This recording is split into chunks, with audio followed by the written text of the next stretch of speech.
Bigi, vipi? Mbona kama kuna kivuli kimepita pale shwa? Mpaka siku ya mwisho tunafunga shule, temu inaisha mwezi wa 6 hapa Mnyonge. Napiga msuli na nitawashangaza hapa. Mnyonge, ni msuli kama kinaweza Newton. Kuna swali hapa. Causes of soil erosion. Namba 1 ni mvua. Namba 2 ni kulimalima kando kando ya maji, si vitu kama hivyo yenyewe ni gani. Majibu kwa Kiingereza Bigi najua human activities. Sasa kuielezea hiyo human activities kwa Kiingereza. Bigi geography nitarudia baadaye. Mchangano. Halo Helena, lile beberu bora, chinja na ondoa figo nini. Halo Helena, lile beberu bora, chinja. Halo Helena, chinja lile Halo Helena, chinja.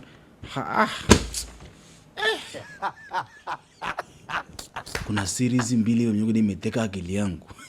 Series moja inaitwa Mpini, nyingine inaitwa Single Kiasi. Sasa hii Single Kiasi inahusu mamamsi watatu. Mamsi mmoja anapiga kazi, mamsi mmoja corporate. Mamsi mwingine yupo tu nyumbani anajitafuta pale nyumbani. Huyu mamsi mwingine ni yule mamsi ambaye anamshemisha na penda mashuga daddy hapo wenyewe ni gani. Sasa mamsi wote cha ajabu wanatafuta namna ya kuweza kusettle katika relationship zao. Sasa kila relationship wanayoingia Mnyonge hawakai. Hii Single Kiasi wana implement tarehe 16 mwezi wa 5. Zinaonyeshwa pale DStv. Channel namba 160. Mnyonge nimekariri hadi channel. Hii Mpini ni series moja na muhusu mamsi fulani anaitwa Ndoni Themba. Huyu Ndoni Themba hapa Mnyonge amejaa visasi.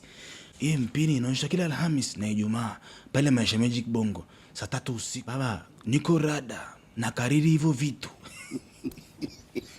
Umezielezea vizuri. Tuje kwenye pepa sasa. Ulikula nini hapa kabla hujaja prepo? Viazi vitamu, miogo na kabichi. Mwenzako Isaac Newton alikuwa anakula mara moja, alikuwa anaelewa kwa nini anakula mara moja. Wewe unatindiga viazi. Kesho asubuhi kunapikwa uji. Hauna lishe yote. Uji tu ukikaa vibaya unashangaa umetafuna muhindi.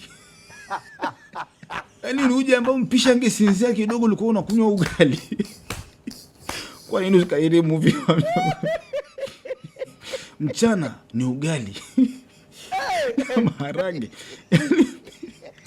Hiyo Mnyonge. Ni unakula kitu kile lakini katika formation tofauti. Kwa nini usione watu wanapita pita? Mnyonge, sasa utaenda kufananisha na wanafunzi wengine. Breakfast tu awali sana. Lakini unakula vitu muhimu. Kamkate kadogo, katikiti kamoja, kasoseji fulani kadogo.